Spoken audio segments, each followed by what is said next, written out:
ka danna subscribe sannan ka danna ƙararrawar sanarwa domin samun sabbin shirye-shiryenmu a koda yaushe. Labari da dumudumin sa a yau ne muka samu labarin 'yan majalisar dokoki ta jihar Kaduna sun tattakura sun tsige mataimakin kakakin majalisa bisa zarginsa da suke da yunkurin juyin mulki. To koya abin ya kasance ku biyo mu ku sha kallo.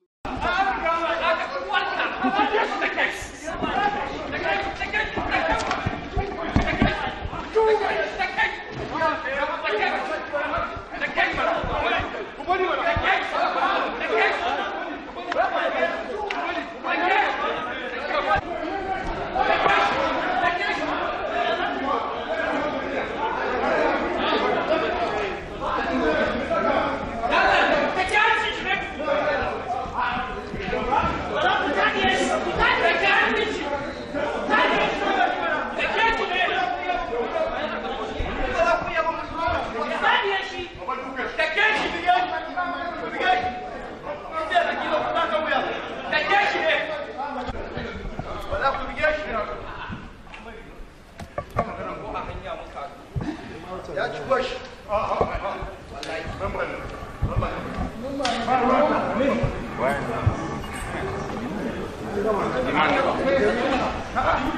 Musaki za ka ce mu.